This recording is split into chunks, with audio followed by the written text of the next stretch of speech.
the cause of our people's stupidity creates the effect of white supremacy. That they don't get that they're fueling the same system that they're trying to take down. Just by classifying themselves as black people.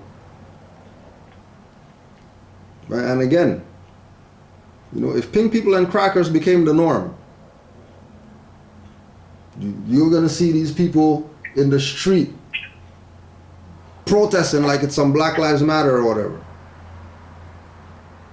Not to be classified as pink people or crackers. Because the so-called black community came to a consensus that that's what those people should be called. They'll laugh at those people. When discussing the Moorish Quran, Simpson implies that Ali knowingly plagiarized much of it from the Aquarian Gospel of Jesus Christ. But Ali never claimed to have written the Moorish Quran. He only stated that he prepared it.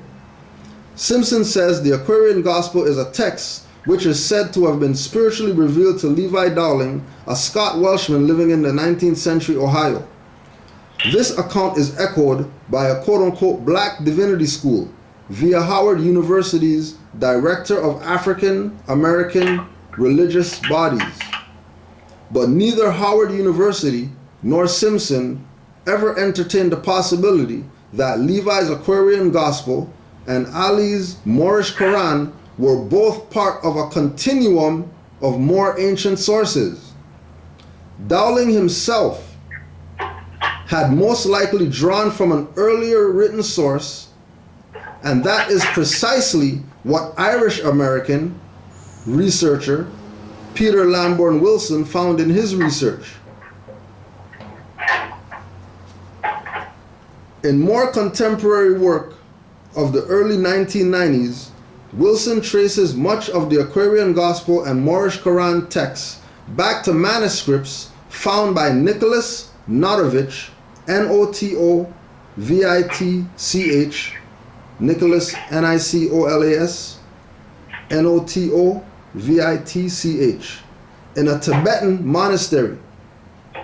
Notovich was a Russian Jew who converted to the Russian Orthodox faith. Notovich published the manuscripts in 1894 after having acquired them from Tibetan monks who had compiled them as the works of Saint Isa. Significantly, Isa is the Muslim Arabic reference for Jesus. Interestingly enough, Isa is also the Gaelic term for Jesus. In a move that seems somewhat paradoxical for an Irish American with a Christian upbringing, Wilson does not treat the MSTA movement as an oddball cult as so many other writers have done. In fact, Wilson himself recognizes Noble Drew Ali as an American prophet. Wilson tells how he himself became part of the Moorish Orthodox, you got me talking like people with one braid and stuff. Wilson tells how he himself became a part of the Moorish Orthodox Church of America in Baltimore, Maryland, back in the late 1950s. The church was founded by European Americans and centered its teachings around the Moorish Quran, which Ali had introduced to the U.S. in the late 1920s. Wilson says of Prophet Noble Drew Ali, Drew Ali was no flash in the pan. Moorish science is still alive. Drew Ali's faith behaved, quote unquote, like other faiths. As a student of the history of religions, I find fascinating the development of Moorish Apocrypha. He continues, one might imagine oneself present at the first century Christianity or Islam. Moorish science admittedly transpires on a smaller scale, but displays structural and archetypical similarities to major religions that are almost uncanny.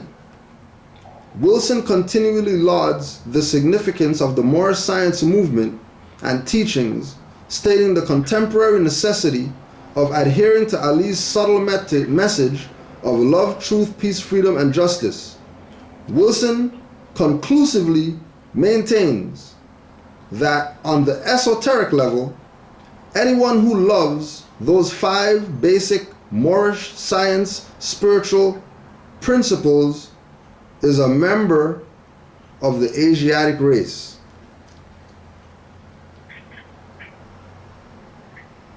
And this from Scholar,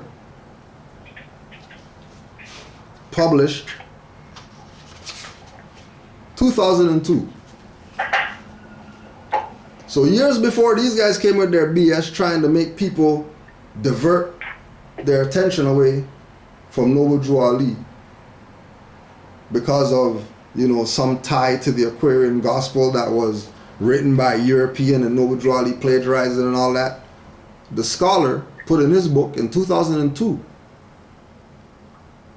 that the books came from Tibet. The books came from Tibet. You know, Akashic records, nothing like that. Nobody plagiarized anything. It's manuscripts from Tibetan monks that these individuals gained access to. And the preparation of the Holy Quran, of the Moorish Holy Temple of Science, Moorish Science Temple of America, Moorish Divine and National Movement, is the Holy Instructions portion to the end. The Aquarian Gospel part, that's just in there to lead you to the Holy Instructions. This is why Noble Drew Ali told Moors that they should study their Quran. Because nowhere did he say that it's dogma. It's instructions. What's the instructions for? Like, why would he have to give us instructions? Clearly we don't know what we're doing. So we have to be instructed. But the priesthood is dead. That's why he told you study your Quran. Because he's not telling you. He already told you in the book. What are you going to get from it? And then this is why he was holding up the 101 questionnaire.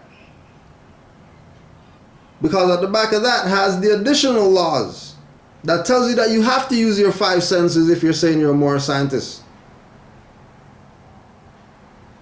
We're not leaving this up to works written by man. This is divine and national. And Drew Ali said, everything I say is spirit, so Moors better heed. So everything that he said, holy instructions, is spirit. So you better study that. You claim houses and claim all this other stuff and you don't even know the Quran. Nothing's working for you. And then this is why you have all these splinter people come in and they're founding all this stuff and they're calling themselves president and all that, buying fire trucks and all types of stuff like that, and trying to impress people to get down with your whatever. For me to have a man with a title above me again,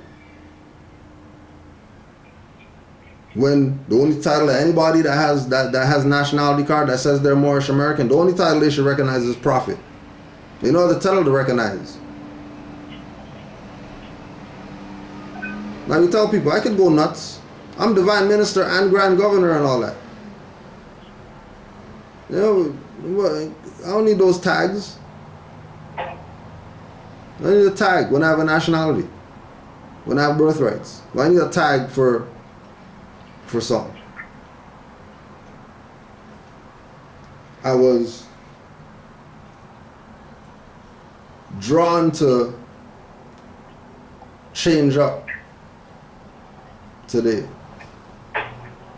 because of this book.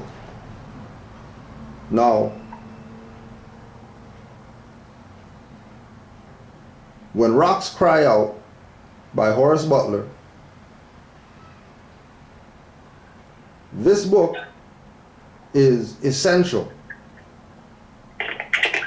This book is essential because when we look at the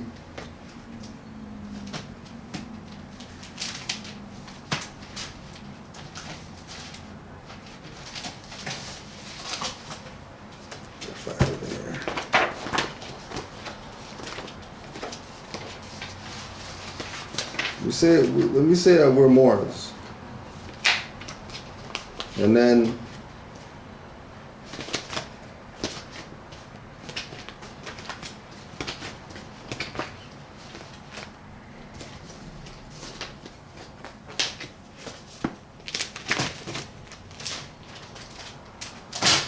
since I found this before we go there, this is the real one I wanted to show you of Carlos Cooks with the brothers with the fezzes. These are Garveyites. We're just putting it on the record again for people who like to bring up Carlos Cooks' name under some black BS. But Carlos Cooks made sure that whoever he was leading wore fezzes, black fezzes on top of that. Just so you can digest that it wasn't that the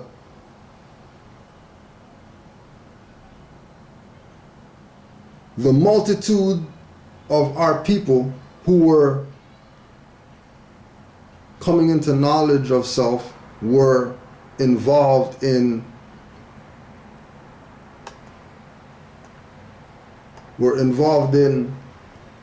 the Black Power movement. The reality is that all these people were actually exercising like Moors. The actual factual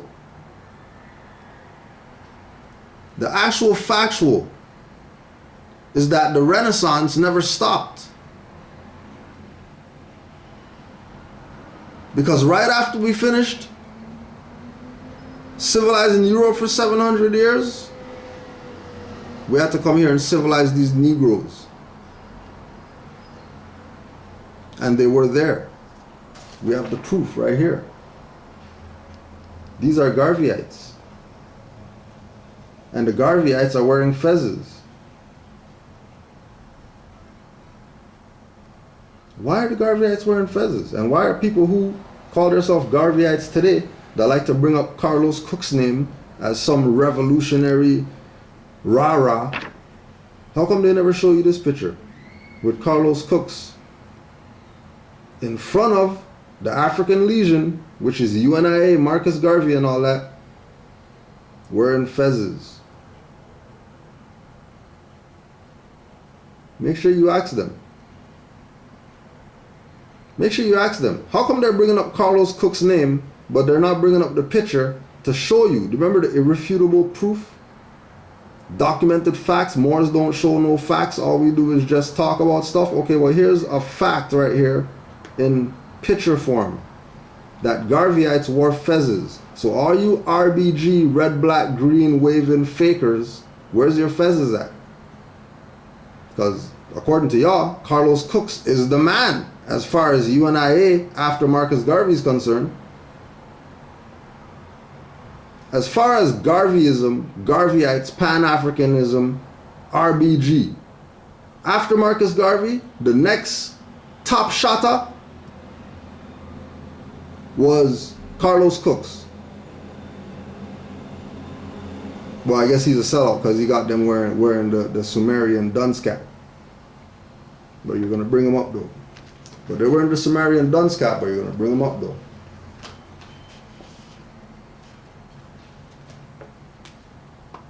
So, back to where we were. Oh, and you just Google Carlos Cooks and the picture will come up. That's how crazy it is. Pictures online. Only picture of Carlos Cooks is this picture, which is a book cover,